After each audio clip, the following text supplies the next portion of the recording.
Thank you so very much for being here. And if you just joined us, Enterprise Morning, it is reaching you from Enterprise Television from our corporate headquarters in Lagos State, Nigeria. Let's get talking on our main conversation for today, where we have it that Nigeria's VAT revenue rose sharply to 1.08 trillion naira in January 2026 from 913.96 billion naira in December of 2025, an 18.5% increase according to documents from the Federation Account Allocation Committee obtained by the Punch newspaper. After 79.94 billion in deduction, net VAT stood at 1.00 trillion naira, up from 846.51 billion naira in December. January marked the first full month under a revised sharing formula. The federal government's share dropped from 15% to 10%, while states' share rose from 50% to 55%. Local government retained 35%. From the 1 trillion naira net VAT, the federal government received 132 billion naira. States got 551 billion naira, and local government got 351 billion naira under the old formula. The federal government would have earned about 150.48 billion naira, meaning that a 50 billion naira shortfall exists, while states gained the same amount. Collection cost rose to 43.33 billion naira. Nigeria Revenue Service handled collections, while the Nigeria Customs Service recorded no import VAT cost in January. Now, we have the total FAC distributable revenue, which reached 1.90 trillion naira. Lagos State allocated with 101 billion naira net VAT, followed by Oyo and Rivers, while Ebonyi, Taraba, Ekiti, and Nasarawa received the list. So many numbers right there, but we have journalists here to help us digest it, fleshing that out, and make a meaning with them. Thank you so very much for joining us, gentlemen. I have Innocent Adeluba joining us, is Sonny Ibanugo. Thank you so very much, gentlemen, for being here. My pleasure. I do appreciate you. Now, Sonny, I'd love to start with you on this one. So many numbers there. We love details, right? But a situation where the average man on the street who sells tomatoes or potatoes does not understand what this means, because he is not feeling the dividends of all of the numbers. Yes. Of what meaning is this numbers? Yes, in fact, I was hoping you wouldn't ask me about the numbers, because I'm not good with numbers. Yes. If you have any other thing, ask me. But I'm very happy with the direction you are going. Please, what does it mean to the man in the street? You understand? For me, somebody like me, I like peanuts a lot. Yes. And peanuts moved from 120 naira a bottle. Okay.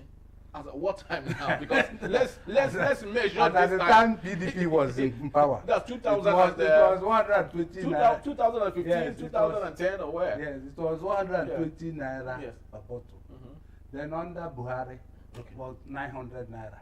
Now it is 3,500 naira. Whoa. The same bottle. Yes, the same bottle. Now my position is, what does these numbers you have just read out, what does it mean to me that lost peanuts, or to the construction worker, Shegu, the construction worker that goes to Mama Put every morning before he goes to his site to eat, and he finds out that he can no longer add dodo to his Meal. Or egg. egg. No, dodo, you know, dodo used to be popular. Yes. Madam puts rice, beans, the meat, and then dodo. Okay. But because of the cost of dodo, he can no longer add dodo to his. In fact, these are the people APC are going to confront on the day of election. Mm-hmm. Shegu, the construction worker, Ajayi, the mechanic, Chukwuemeka, the trader, and people like that. Iya Abeke, the hairdresser. These are the people that are going to meet. And these are the people, these numbers will have to tell the story about their life under the present government. So when you read out the numbers, I was trying to catch up to know what where I can fix myself. Hoping Hoping that you won't ask me about the numbers. But now that you have asked me how it will affect, that is where the trouble is. Where does this fit in into the life of Nigerians? When they accumulate all this money, the states are going to have so much. What does it mean to them? Many of the states are up to today, even with the enormous amount they have, are still not paying the minimum wage. Of 77,000. They are not paying it. They will give what I traveled with somebody the other day in the crowd. I was asking him, he was a civil servant. I was asking him about how and he told me that the minimum wage is not paid. They just added something to their salary. So how does this add to the value of his life? How does it add value to his life? That is the question, not real figures. Because what you see today are figures. We have upped our revenue generation. We have done, yet you cannot fund the 2024 budget. You cannot fund the 2025 budget. You cannot. I don't know what is going to happen to the 2026 budget. These are the issues, the real issues. It's not figures. Because when you listen to these things, you think that if you are coming from somewhere, maybe outside space, you think you have arrived. But what does it mean to the average man in the street? The other time I was listening to you people, we were talking about how Nigerians are faring. What does it put in the pocket of Nigerians to make them feel better? To make them come out in the street and say that this government is the government we put in power and they have done so much for us. So these are the important questions, not the figures. Whereas I was in Ghana. You know, when you go to Ghana, the receipt you are issued in your hotel today, in this particular hotel, the same receipt will be issued in another hotel. It is a uniform receipt with their VAT that is uniform everywhere. Even if you bought a flash drive and you are issued a receipt, it is the Ghanaian VAT. You know, there's a uniform receipt they give to you that contains and ensures that that VAT does not in any way disappear into anybody's pocket. But in Nigeria, it's a different kettle of fish. Don't be surprised that at the end of the day, by the time we put all the nuts and bolts, all the odds and ends together, you find out that this money that we are talking about has disappeared into people's pockets. Very, very sad, really.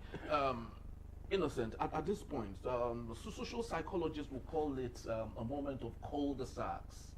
A moment where you are confused, you don't even know where to go, left, right, center, up, down, you do not know. That is the situation we found ourselves in the country. The president is an accountant from Chicago State University, I would love to believe.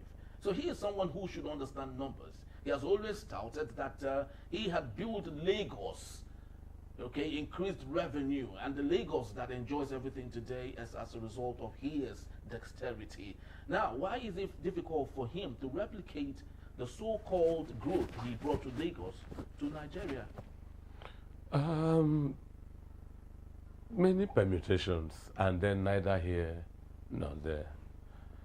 President Bola Ahmed Tinubu cuts the figure of one of the most desperate Nigerians to aspire for the presidency. In that light, there's no telling what agreements, horse trading, cross-carpetings, you know, different things he may have agreed to get to where he is. And the Machiavellians will tell you the end justifies the means. Mind you, Lagos is among Nigeria's smallest states, irrespective of whatever boom and population we have here. Not one amongst, it is the so do you understand? I don't know between Lagos and Abia, which is it is. size-wise, but it's among, okay. So it's easy to govern Lagos than to govern the entire Nigeria. The Lagos, take it from me, is homocultural. Everybody here are business-minded, in quote, pro-Yoruba. Then we know that there are lots of immigrants coming in for work. Let me use the word, predominantly from the southeast or Igbo, if we are taking number. So an Igbo man coming in knows how to bow his head and operate and get his profits. The way we all emigrate into UK or US and we become amenable. So Lagos has that advantage. The Muslims in Lagos are very Christian tolerant. The Christians in Lagos have nothing against the, Lagos, in a matter of hours, you are from the north to south, you are at the coast. If it's airport or seaport, wherever you are going, you've come and go. The Nigerian terrain, it's too big to be compared to Lagos. You talk of topography, talk of multi-ethnic group. There is extremes of religious fanaticisms here and there that we know are in Nigeria that we don't even see in Lagos. So is that enough excuse for someone who understands how to lead from a microcosm not to do it on a larger scale? No, those are not excuses, but I'm telling you that we can look at the parallels and look at the reality in dialectics. There are realities that are in Lagos that cannot be replicated out there. There are realities. But where we are in a country of popular government, the government we know that does things transparently, whoever had excelled in Lagos, it's just like this to excel across Nigeria. If the yardsticks are open, look at, we are having a situation, I'm sorry to digress, where Frank Mba, 51, was on the brink of being compelled to retire from police because somebody who is just eligible for a few months will be appointed IG or interim, or what's the word? Well, he's been conferred actually. Substantive IG. Who, Frank Mba? No, I'm talking about... So we know that these things are political appointment, all right. But why gamble with somebody, in quote, just on the back door, with a man that has nearly a decade to So when these things are clear and we live in meritocracy, I would say whoever has... It's the same now. Lagos is the route most IGPs travel. Hindero. I worked personally with MD Abubakar in the police games. He oversaw Zone 2, Abeokuta and Lagos. All of them just from here. So the same way, if an IGP can from Lagos as a commissioner and become an IGP, the same way a governor, like as I'm sitting here, I still wish, with all due respect, that President Tinubu never went for the presidency. Each time I hear people, I'm sorry to say, insulting him, maybe for, he stumbled in Turkey, he fell down. I wish he took that posture of that political godfather. It's universal, there are godfathers, and send somebody like a Babatunde Raji Fashola there. I wish. I'm not saying it mustn't be Yoruba, if you get my point. But we can see that the administrative acumen of Babatunde Raji Fashola is loved by across tribes. I wouldn't even go for Yemi Oshibajo, not because it's not good enough, but Babatunde Raji Fashola, talking on this table alongside governorship arguments, has governed the territory larger than the one Professor Oshimbajo has. Professor Oshimbajo may end up being competent. I cannot foresee the entire future. But on the basis of what we are discussing, such a person, So, but you see, this electronic transfer has given birth to lovely numbers. Like he said, an outsider looking at it, not knowing the fabrics of Nigeria, will be impressed from where we were to where we are now, number speaking. But it has given birth to louder groanings from Nigerians. And why do you think it's so? Good. The VAT on bank charges is 7.5%. It is now applied to banking service fees, transfer fees, USSD charges, card maintenance. Globally, that is done rather on the principal amount in transaction. we are paying for fees. I loaded 1,000 naira airtime yesterday. I got a VAT of 100 naira. Like he said, it is this kind of people you will meet and convince them to vote for you. You know, so there is electronic transfer levy, a separate electronic money transfer levy, EMTL, is being strictly enforced, adding 50 naira on transfers of over 50,000. And when you look at the margins, by the time you are on 100K, 100 naira, you think it's tiny until you sit down at the end of the year and see a cumulative that might give somebody heart attack.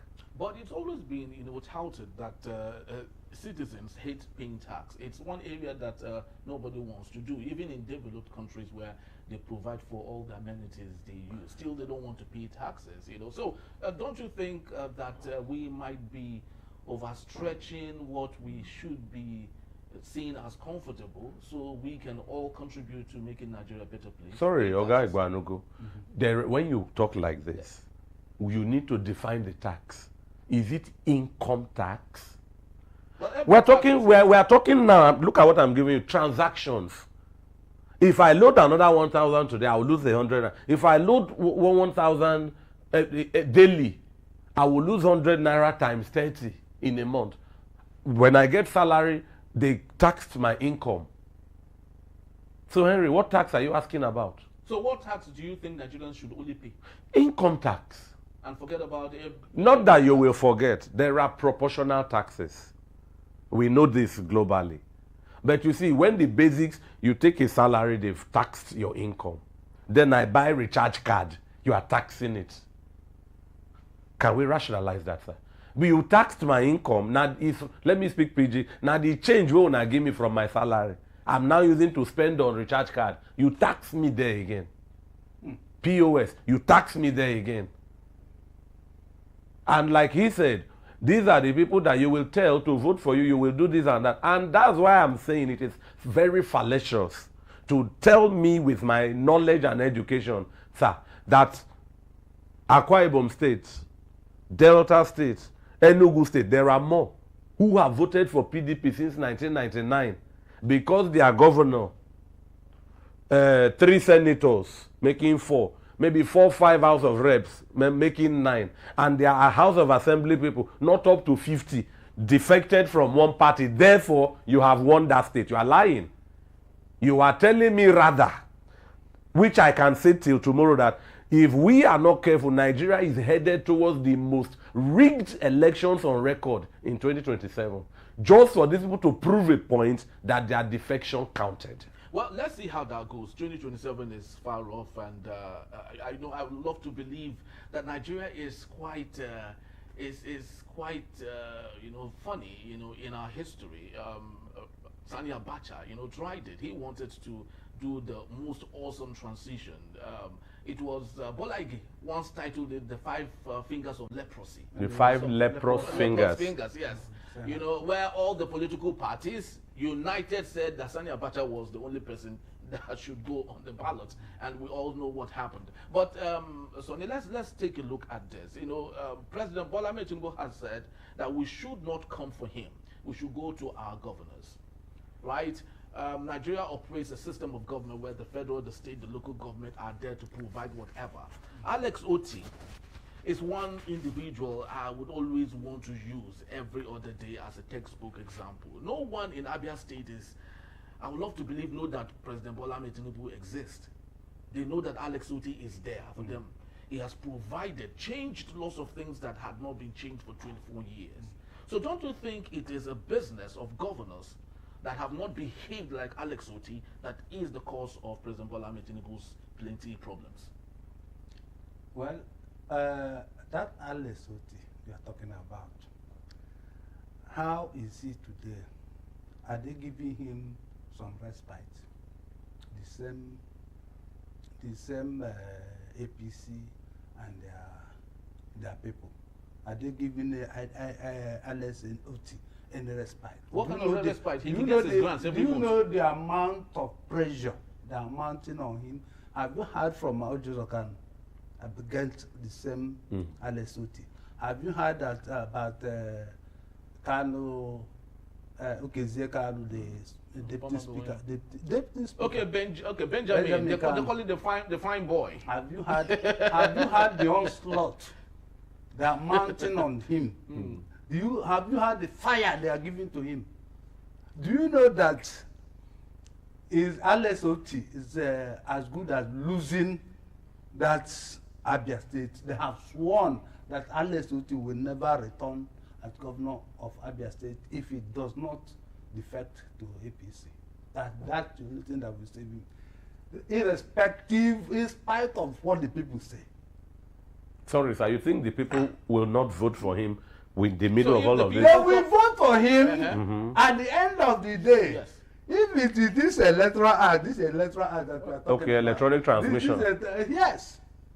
If your LSO scores 50, they will change it to 5 and add 70 or 200 to APC and ask you to go to court. So it will be manipulated. So for you, if it is free and fair, Alex Oti will win. There is no question about whether. Because I was in Aba and I saw, I could see them. I'm not from Anambra. I am not from Akwa Ibom State. I am not from Abia State. But I have been friendly with that state, starting from Toju Okano, who was the first governor of the state in 1990, to up to T.A. Oji. I've been very close to because if you see Ogbo Hill in Aba now, that used to be a slum. Yeah. Oh, it's looking like a garden. There's no question about it. They don't know, and coming to, when you now bring that, if the head is rotten, the entire body will be smelly. There's no way you can discountenance the influence of the center or remove it from what happens in the states. So the bad politics that is being played at the center is going to percolate towards the states. I have given you an example of what is going to happen in Abia. If maybe a miracle does not happen to stop them. Because it can only take a miracle. You know, it was a miracle that brought him. It wasn't even that because they were set to do to him what they had done to other states in the southeast. You understand? They were set to do to him until that professor, that lady professor said, no, I can't do this. She stood her grounds, Yes, that was what saved Alex Oti, and that's what brought him. So the Okezie Kalu, who is the president, Benjamin Kanu, who is the deputy speaker, has sworn that Alex Oti will not. And of course, he has the machinery of the government the government to implement what is, even though he knows that is a paper tiger in terms of politics of Abia. And now bringing it to, I heard you ask my colleague about Tinubu in Lagos. Yes. You see, people fail to understand that Lagos is on autopilot in terms of development. I'll give you an example. I went to secondary school in Lagos. My school is at Warri College, Georgia. I went to school about, when we were in that school, the biggest building from my two to Ojo, the two biggest buildings were Lagos Trade Fair Complex and Volkswagen. Those are the two most imposing buildings you see along that route. Now, about 5 years after, 6 years after, I think I went to school to go and collect my certificate for higher education. You understand? I went to my secondary school to collect my original credentials. I didn't know the place again. I didn't know the road to my school again in terms of the magnificent buildings, the beautiful edifices I saw. I didn't know the road to my, and Bola Tinubu was not in power then. It was still the military. That was in power. Every place had developed. This Oba you are looking at, we used to come to the cinema here at Oba as children. We used to come and watch cinema here.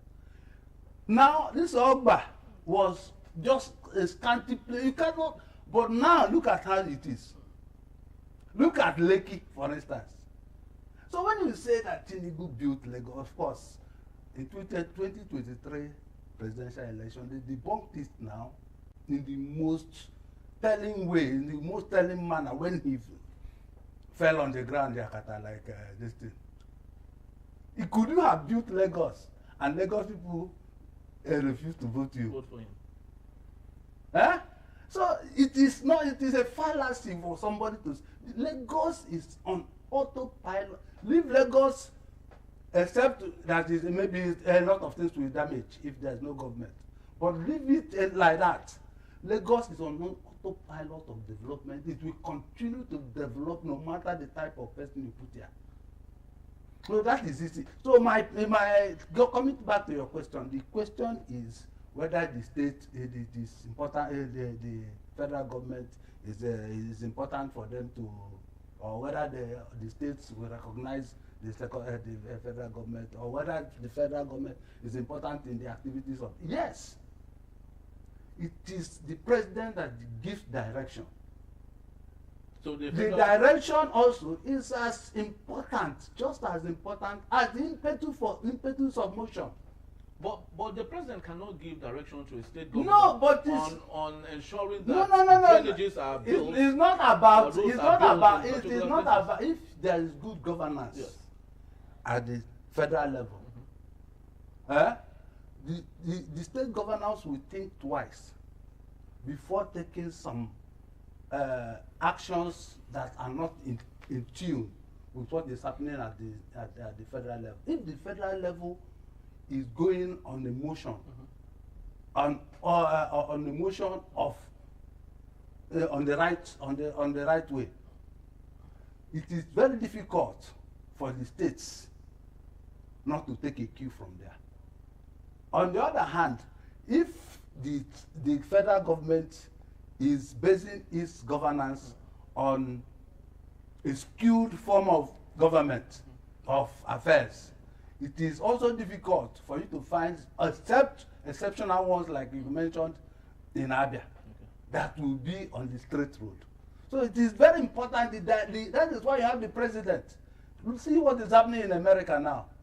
It is the president's actions that affects the other components part of the federation, and gives them relevance and gives them the leeway to do the right thing. All right, so let's assume, that the president, if he gets it right, every other subset equally gets it right. Innocent, let's take a practical example here. Pastor Omoeno of Akwa Ibom State, Peter Amba of Enugu State. Now, these are governors during the time when they were with the PDP. You could visibly see what they were doing. Every little inch of development you saw in Akwa Ibom State and Enugu State was visible for everyone to see, just like people in Abia celebrate Alex Uti. But when they plucked to the center, like is often said, you hardly get to see what Omoeno is doing any longer. He's more fixated now on ensuring that President Bola Ahmed Tinubu takes another opportunity. Peter Amba, the same thing. So won't we say it is more individualistic at this point? Because the same individuals who worked for the people while they were with the PDP are no longer concerned about working for their same people with the APC. Well, I'm praying. If this was a parliament, I'm moving the motion for all Nigerians to see that any elected politician who defects from a party should go to the new party empty-handed. Any elected politician, local government chairman, House of Assembly, Senate governor, who, whilst you are occupying that your new post, you defect, you will leave the post behind and go to the new party as an ordinary person. And he's not becoming a governor, is that what you're saying? If I am governor of Bamboo State, voted in by Botu political party, and I defect from Botu political party to Kandu political party, the person that came second during the election will replace me. Because without being drunk or insane, I openly just rejected a mandate. But if the party is not comfortable for you, because you remember, parties are made up of people who might have one or two reasons. Peter Obi is a very good example. He started with ABGA. At some point, he wasn't comfortable with ABGA. He moved to the PDP. No, he was in ABGA as what? He was with ABGA as the governor. Did he defect? He did not defect. I said an incumbent elected political office holder who defects while holding the office should lose that position. So that you give me a relevant example. I'm waiting for you to take me there. You see, I like saying it over and over. Nigerians, let's get knowledge because knowledge is power. And people perish for lack of knowledge. Election, politics is hinged in democracy on two things: political participation and political representation. Political participation is where the masses recognize Oga Igbo Anugo, that means Igbo must go, and say we are electing him in Kando political party. That's political participation. When we elect him, he transmutes from an aspirant to a candidate at a primary. His eventual winning makes him an incumbent. You can see the stages of what the masses are lifting. He is our burden we are carrying. Now he crosses the line. That's why I'm answering you directly. You say, what are the people? Yes. He becomes a representative. The masses carry out political participation for him to emerge a political representative. If he wants to reverse himself, it is that route that he came from that he should go through. I doubt, I'm in my 40s in Nigeria, if somebody went to his electorate to inform them publicly, whether in his constituency office, that I want to defect. I doubt it. But there are proxies. And that's why I say one governor, 3 members of the Senate, about 5 from the National Assembly, say about 10 people, and State House of Assembly tells you because we defected, the state has defected. Look at it. Look at it. If we are in, this is Lagos. There are people in Lagos East, Lagos Central, Lagos West. The same we talk of Abia. Somebody from Osisiomangwa has the mandate of the party he has in mind, because the political party is a label. The label that you favored is the one you voted for. His vote is different from the person from Abia or from Aba or from Umuahia. And then I stand tall. I say because I defected, all these people have defected. So when people queue up to cast their vote, innately, who are they casting the vote for? Is it for the party or for the individual? Two things. Yes. Two things. Because in Nigeria, we don't run that system of independent aspirants. I will say party. Then the person carrying the party card. Now, more of party is why these men are defecting. And to answer, yes, to answer your question, defection as it is today in Nigeria cultivates incompetence. Okay. And then your insurance is that the party will rig for you. Beautiful as Alex Oti is, let's put him on the table. Okay. If he defects now, he doesn't need to campaign. Those who forced his defection will ensure his victory in the name of structure, but that is a euphemism for rigging. Yes, so I'm answering you, like I said, let's break it down and get this knowledge. So if we have that law, Henry, say if I defect, I will lose my portfolio. Go and check how many people will be defecting. Because when these people defect, they grow in stature of impunity and discard accountability. Who will Governor Moino give account of his stewardship? He has defected, and he has defected for the benefit of the political elites, not the Akwa Ibom mass electorate. All right. So just before we wind down, because we do not have time, Sonny, to close, President Bola Ahmed Tinubu over time has run a system of government where he feels that gratification is the only way he can really pull through. I do not know if that is a standard in politics and how politics is played. People say remove morality from politics, and I do not know why that should be so. So a situation where gratification in money, allocation like the numbers we just read there, is the antidote to getting him accepted. Do you think that is good politics? Because they say remove morality from politics. There's no way you can divorce morality from politics. That is even the essence of politics, is to do what is right for the benefit of the people. So when you turn it upside down to mean that everything you do must be by means of reverse psychology, as they say, the opposite of what you are supposed to do, that cannot be acceptable. Whether you call it by whatever name you call it, it can never be acceptable. Politics, and that is why, if for instance you are found to have abused a woman, for instance, that is enough in Senate crimes to destroy your political career.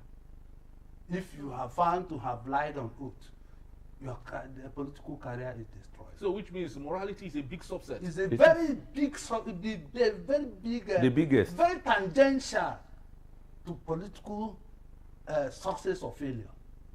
But in Nigeria, it is not. The reverse is the case in Nigeria, and that is why they are after those who want to bring sanity. You understand? Elsewhere, you see politicians kissing children and shaking hands and doing something and connecting with the prayer. But you did it here. You went to price granite. They say that is a mortal sin in politics. You shouldn't have done that. You should have rather ordered people to be beaten in the. That is how to show a strong man.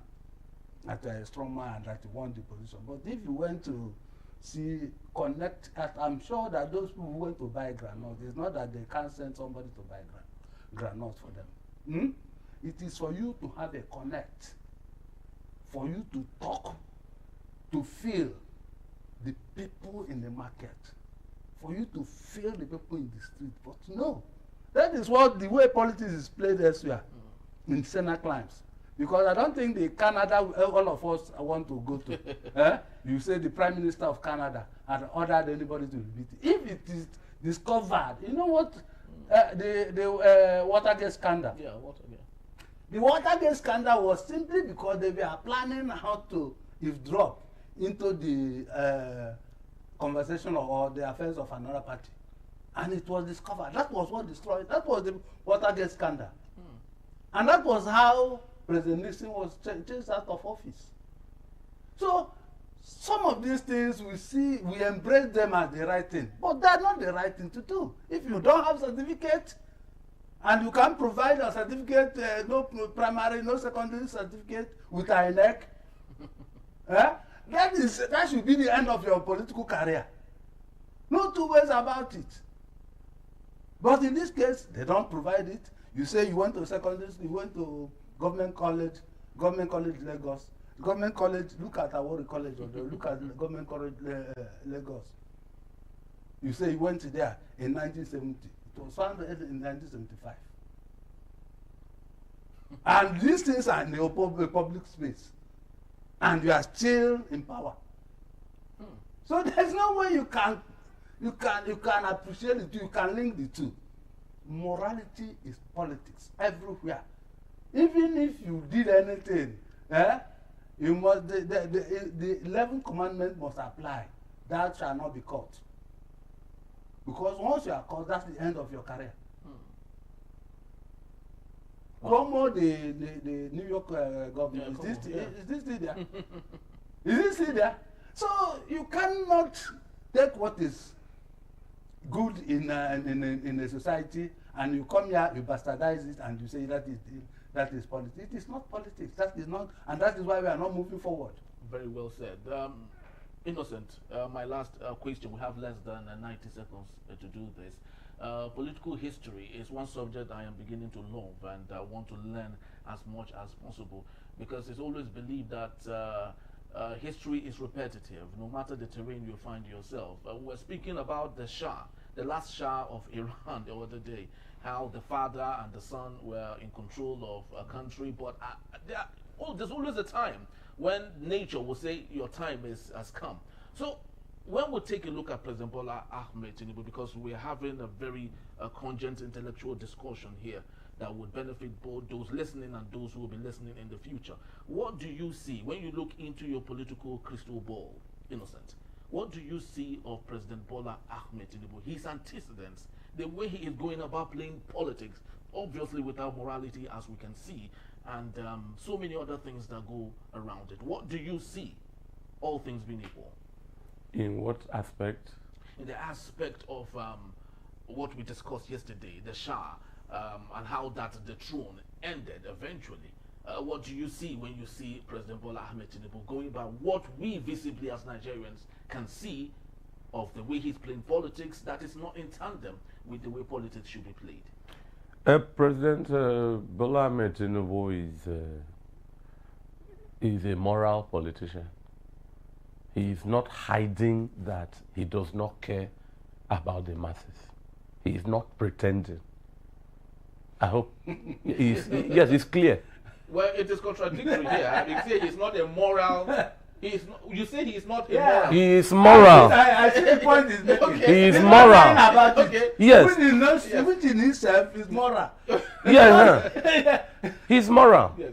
He is not deceptive. He's not deceiving Nigerians that I love you when he does not love us. He doesn't love us. Oh, okay. And he is not pretending. This is a government of confrontation. Do what you want to do, or let's go to court, and they are ahead of you, no matter the transport you take to court. So and in that kind of person, these are the characteristics of Hitler, Benito Mussolini, Stalin, the Italian fascists allied to Adolf Hitler. Stalin is still pliable. Somebody who is from Idi Amin.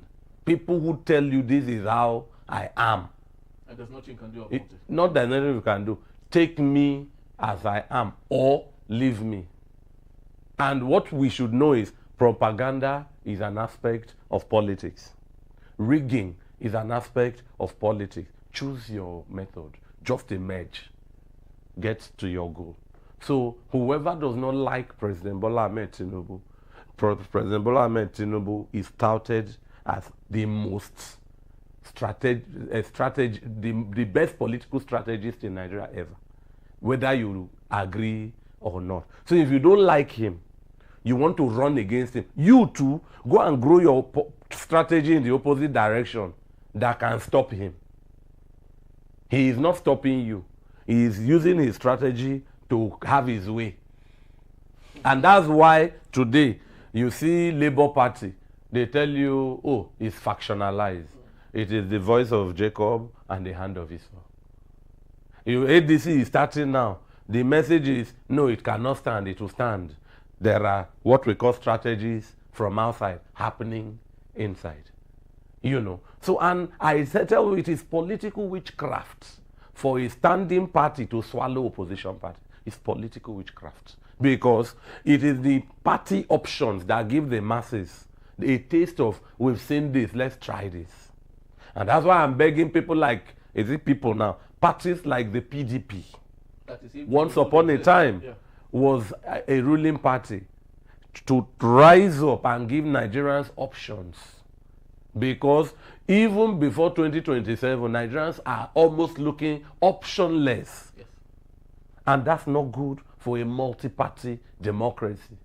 If we are starting ADC as we hear, and the ADC has, you see, when I drive sometimes and I'm coming from the mechanic, Oga knows, okay, Oga doesn't drive my kind of car. You see, when you are leaving the mechanic, Henry, you keep revving that car till you get home. Just to be sure the exhaust fixed was sound. The ADC has been revving and have not moved. If you get my point. So much haste, less speed.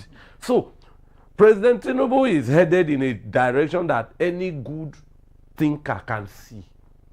And he is running well. As he is running, he recognizes a loud voice in the opposition. He woos you. No, he doesn't pounce on people. I say he's moral. He woo. And if you are lured, you join him and change chorus. I'm even wondering sometimes, there are people who know, we changed the national anthem recently, and where I was drinking, one man said, Super Eagles are about to play ball. They will sing would they sing the new national anthem? One man who has, who is journeying well, if you look at his table, you know the number of bottles he is traveling on, said he knows the new national anthem. I was just settling down, dropping my bag. I said, this kind of man know I don't know it by heart. I know Nigeria, we hailed here. No tongues and tribes. So I wanted to hear how far. Somebody said it's a lie. The man said if the man gets, he will buy him another bottle. And the man stood up to sing our new national anthem. On your mandate we shall stand. That's the new national anthem. Familiar to many people. So in summary, please, President Bola Ahmed Tinubu is an astute politician. He has his vision, he has his direction, he knows where he is going. He has said it on national TV. Grab it and grab it, take it and run with it. He said so. That's why he's a moral man. He's a role model who does not pretend. He's a man that many people hate to love and love to hate. He divides opinion. So I don't see anything beyond that. If we are blessed, like he mentioned, in a place like Abia, the masses can die for their governor. But that loyalty to cast votes for him in Nigeria is not enough to see him win. So if we are blessed that there are circumstances that allow free and fair election to thrive, that will be when President Bola Ahmed Tinubu's popularity can be authentically tested. Well, let's just see how it goes. I would have wished that we go on some more, but we do not have enough time.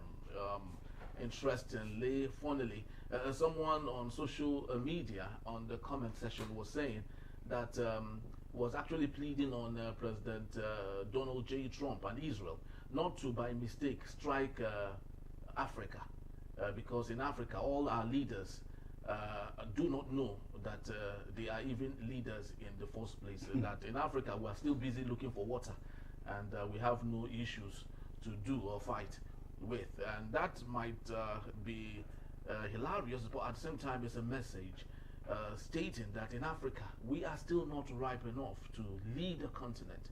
When we have leaders who do not understand the rules of engagement, who feel that gratification in financial worth is what should lead a nation rather than get dirty and do the real job. That is where it is. This is not just peculiar to Nigeria. In